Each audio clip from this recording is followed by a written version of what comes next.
մենք շատ դժվար իրավիճակում ենք հիմա։ Մենք կորցրել ենք մեր հողերը, մենք գլորվել ենք ներքև թե տնտեսական, թե քաղաքական, թե սոցիալական, թե այլ բոլոր առումներով, բայց վերջի շրջանում մենք ստացել ենք ամենածանր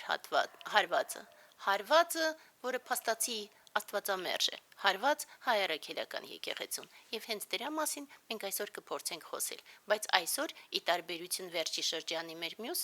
ելույթների, մենք կխոսենք ուսմունքի տեսանկյունից մաքուր ձևով, այլ ոչ հարվածելով քաղաքական գործիչներին։ Եվ այդպես եկեք քայլ առ քայլ դիտարկենք։ Ընդհանուր առմամբ առաջինը ինչու ենք մենք դիտարկում այս հարվածը որպես ամենածանր։ Մենք ապրում ենք անցողիկության մեջ։ Սանսարան ինքնին ամբողջ էությամբ անցողիկ է եւ տառապանքով լի։ Եվ ըստ այդմ մեզ համար ընկղմված տառապանքի մեջ կա այնուամենայնիվ մեկ հիմնարար բարի լուր, որ հնարավոր է ազատվել տառապանքից եւ հնարավոր է հասնել արթնացման։ Սա այն հիմնարար ուղերձն է, որը բոլոր ուսմունքները այս կամ այն ձևով փոխանցում են, տարբեր լեզուներով, տարբեր բանաձևերով, տարբեր խորհրդանիշներով, բայց ըստ էության նույն։ Եվ ըստ այդմ միակ բանը, որ մեր կյանքում կա, դա հոգևոր զարգացումն է։ Միակ հնարավորությունը դուրս գալու տառապանքի աշխարհից հենց հոգևոր զարգացումն է։ Եվ ըստ այդմ եկեղեցին ամեն ուսմունքի մեջ իր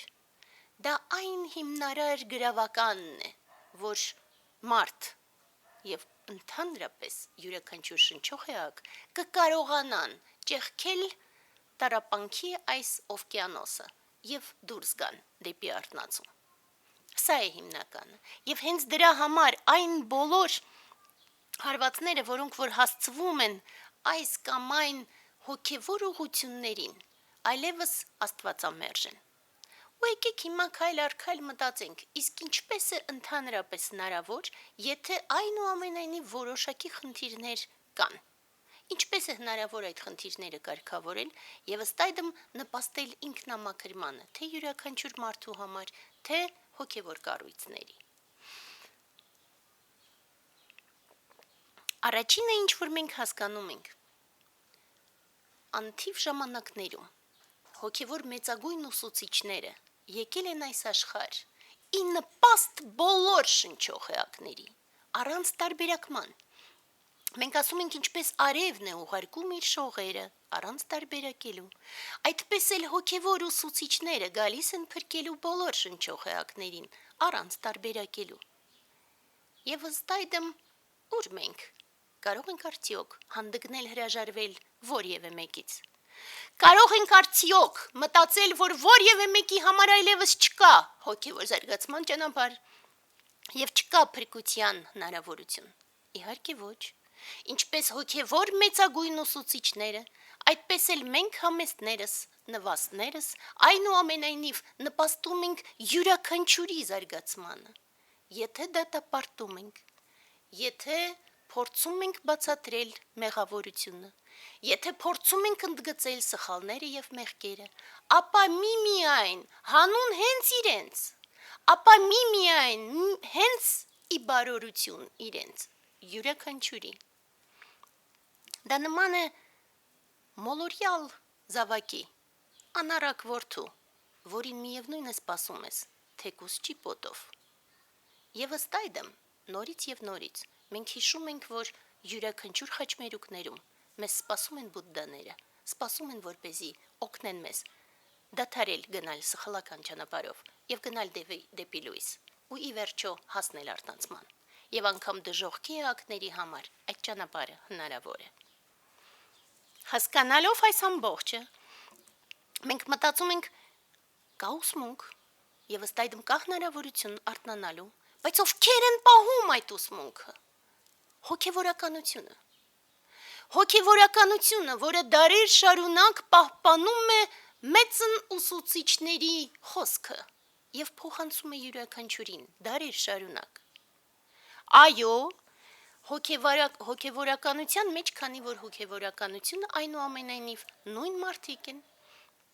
Ըստ այդմ հոգևորականների մեջ կարող են լինել սխալականներ։ Մենք բոլորս սխալական ենք։ Քանի դեռ մենք չենք հասել արթնացման, մենք սխալական ենք։ Միգուցե զարգացման ճանապարհով գնալով մենք սխալվում ենք ավելի քիչ, քան մյուսները, բայց սխալական ենք եւ սխալվում ենք անխուսափելի։ Բայց եթե մենք գնում ենք հոգևոր զարգացման ճանապարհով, ապա մենք տեսնում ենք շատ հետաքրքիր բան, մենք տեսնում ենք, որ երբ որ ամբողջ ճարիքը տարածվում է աշխարհում, այն առաջին հերթին փորձում է հարվածել հենց հոգևոր ինստիտուտներին, այն հիմնարար կառույցներին, որոնք որ հնարավորություն են ընձեռում փրկվելու։ Եվ ըստ այդմ, երբ որ ճարիքի վարակը ազդում է հոգևոր կառույցների վրա, այն անխուսափելիորեն կարող է վարակել նաև հոգևորականության անդամներին։ Սա բնական է, կյանքը այդպիսին է։ Մենք պետք է դա հասկանանք եւ ընկալենք, որ հնարավոր է ըստ այդմ, որ հոգևորականների մեջ կարող են լինել մարդիկ, ովքեր ինչ-որ առումով խախտել են իրենց ստանձնած ուխտերը եւ սահմանափակումները։ Բայց ինչ դրանից, եւ ով կարող է դատել միմիայն հոգևորականությունը։ Միմիայն նրանք, ովքեր եւս գնում են հոգևոր զարգացման ճանապարհով, բայց գտնվում են ավելի բարձր մակարդակում։ Ինչու այդպես։ Հին ժամանակներից ի վեր Կեսարին Կեսարյանը, Աստծոն Աստծոնը։ Այլ ձևով հնարավոր չէ, որովհետև մենք ընդհանրապես անընդհատ ասում ենք, որովհետև ժողովրդավարությունը ճարիք է ընդհանրապես, բայց ել ավելի շատ այն կարող է լինել ճարիք հոգևոր դաշտում, որովհետև մարդիկ աշխարհիկ կյանքով ապրող, մարդիկ ովքեր չգիտեն, թե ինչ է ընդհանրապես հոգևոր զարգացումը, մարդիկ ովքեր դեռ չեն արել քայլեր հոգևոր զարգացման ճանապարհով, չեն կարող պատկերացնել եւ ոչ մի բան հոգևորական դաշտում, չեն կարող ընկալել այն այդպես կոչված X ֆակտորը, որը գործում է այնտեղ, ձեռնադրման միջոցով քրիստոնեության մեջ, մեծագույն զորության փոխանցմամբ բուդդայականության մեջ եւ այդպես շարունակ։ Սովորական մարդկանց համար դա հասու չէ, ընկալելի չէ եւ ըստ այդմ իրենք իրավունք չունեն դատելու։ Սա առաջի հիմնարար մեղքն է, որ մենք բոլորս պիտի ընկալենք։ Միայն ինքնամաքրմամբ հնարավոր է մաքրվել դրանից։ Մենք մի քիչ հետո կգանք, թե ինչպես է արվում ինքնամաքրումը, այնուամենայնիվ այստեղ մի բան էլ, որ եւս շատ կարեւոր է։ Քանի որ ինքնամաքրումը դժվար է, երբեմն դրա համար հոգևոր զարգացման ճանապարհով գնացողներից մյուսները կարող են ինչ-որ ձևով օգնել ինքնամաքրման գործընթացին, եւ հենց սա էր պատճառը, որ մենք տարիներ շարունակ առաջարկում ենք մեր համեստ ծառայությունը հայ առաքելական եկեղեցուն։ Սա առաջի հատվածը մեր այսօրվա դասի, եւ այստեղից մենք անցնում ենք մյուս մասի։ Տեսեք, օրինակ Իհարկե հայ առաքելական եկեղեցին եւս ուներ իր կանոնները, կարգերը եւ այլն, բայց մենք միշտ հասկանում ենք, որ երբ որ դրսից ես նայում, ավելի հեշտ ես ընկալում նաեւ մյուս համակարգը։ Ըստ այդմ, եթե մենք փորձենք բուդդայականության տեսանկյունից դիտարկել այս ամբողջ իրավիճակը, մենք շատ հստակ տեսնում ենք մի քանի կանոններ։ Առաջի հիմնարար կանոնը, որը որ մենք դիտարկում ենք որպես այն հիմնարար պրակտիկաներ, ի սկզբանե մեզ համար կարևոր եւ անհրաժեշտ։ Առաջինը, մենք ստանձնում ենք ապաստարան մեծն 3 բարձրագույն գանձերում։ Ես ստանձնել եմ այդ ապաստարանը 20 տարի առաջ եւ ամեն օր նորից եւ նորից ստանձնում եմ ապաստարանը։ Ես հասկանում եմ նաեւ, որ ըստ այդ կանոնների յուրաքանչյուր սուրբ իրին, կառույցին մենք վերաբերվում ենք որպես այդ 3 բարձրագույն գանձերից մեկի, այսինքն սուրբ ուսմունքի իրական արտահայտումներից մեկը, այսինքն նույնը։ Սա մեկ։ Երկրորդ կանոնը, մենք ասում ենք վերաբերվիր յուրաքանչյուր հոգևորականին, որպես բարձրագույն գանձի, այսինքն վեհագույն բարձրագույն ժողովի իրական մարմնավորմանը։ Այսինքն հենց նույնը։ Սա է մեր կանոնները։ Ըստ այդմ վերաբերվում ենք յուրաքանչյուր վանականին որպես հենց 3 բարձրագույն գանձերից մեկը։ Վերաբերում ենք յուրաքանչյուր եկեղեցուն, լինի դա եկեղեցի, թե մատուռ, թե լինի դա բուդդայական տաճար, որպես հենց ուսմունքի գանձի մարմնավորում։ Եվ միայն այդպես ենք կարողանում գնալ հոգևոր զարգացման ճանապարհով։ Սա որոշակի ձևով նաև պատասխան է բոլոր նրանց, ովքեր որ տարակուսանքի մեջ են, ինչու մենք բուդդայականներս պաշտպանում ենք հայ առաքելական եկեղեցին։ Այ հենց սրա համար։ Բայց կա նաև այլ տարրեր, երբ որ մենք դիտարկում ենք արմատական անկումները ուղու վրա, մենք տեսնում ենք, որ արմատական անկում է նաև եւ որևէ ձևով քարկոծել հոգևորականներին։ Սա մեր ճանապարհն է։ Սա է ամենաառանցքայինը ուսմունքի վրա, ուսմունքի ուղու վրա։ Հիմա փորձենք ել ավելի առաջ գնալ։ Դժվար է ձայնը պահել։ Այո, մենք հասկանում ենք, որ ժողովուրդը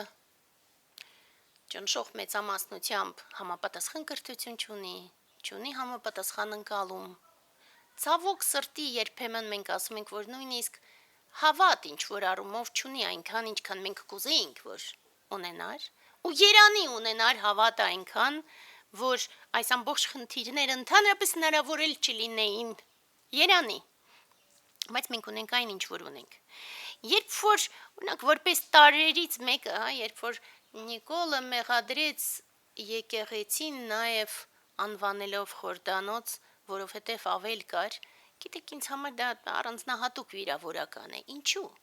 Երբ որ բարձրանում ենք մենք շաբաթական 2 անգամ գնում ենք ուխտերի, ու երբ որ մտնում ես եկեղեցի, սարերի գլխին, փոքրիկ մատուռ, ու տեսնում ես անկյունում ավել, ու դու հասկանում ես, որ մինչև քեզ որևէ մեկը մտել է մաքրել է, ու դու էլ միգուցե մաքրում ես, ու այդ պահին մաքրելով սրբավայրը դու մաքրվում ես ինքդ եւս մեկ, իսկ երկրորդը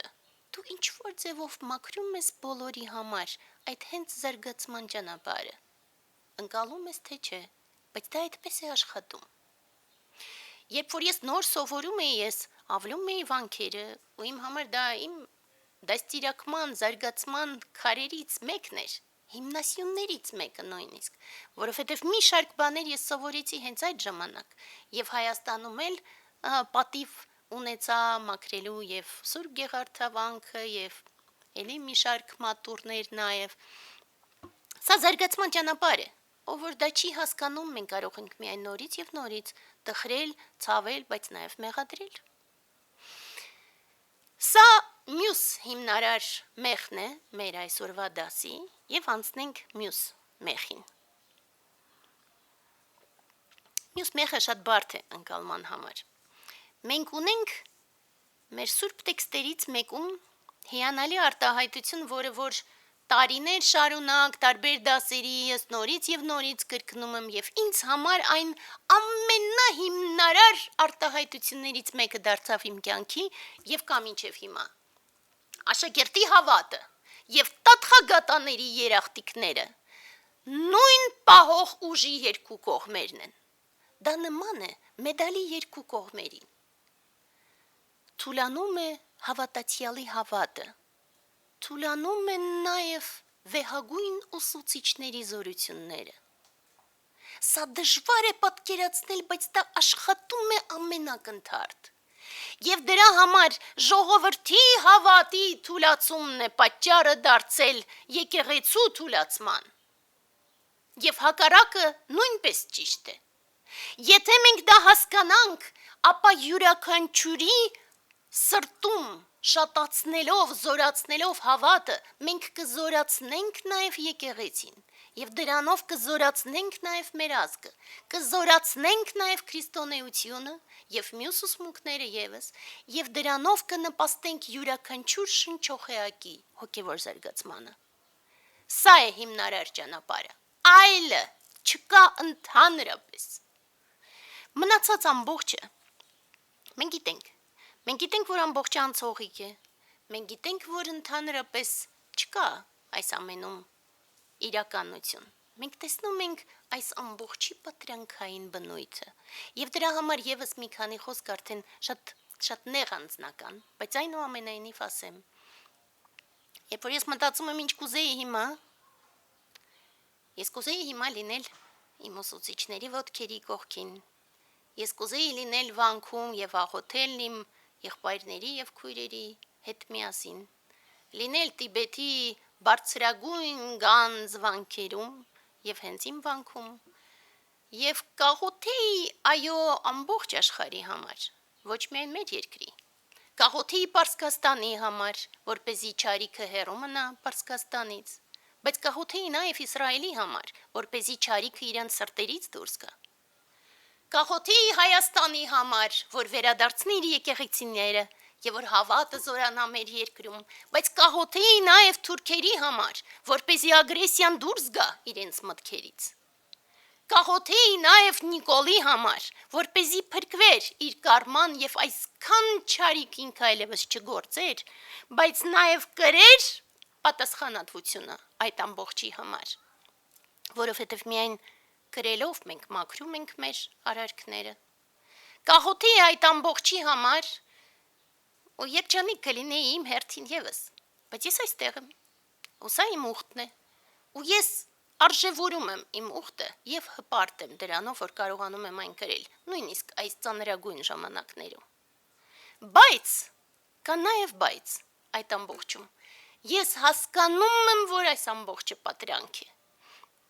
Բայց նման մեծն առոպային, որ գնալով ուղով հանդիպում է տարաբնույթ տառապանքներ եւ հասկանում է, որ պետք է յուրաքանչյուր հանդիպած ուղու վրա հանդիպած տառապանքները փորձից փոփել, ու հանդիպում է տարաբնույթ չարիքների ու հասկանում է, որ ուղու վրա պետք է հաղթել այդ բոլոր չարիքները, սա է մեր ճանապարհը։ Մենք ոչ մեկին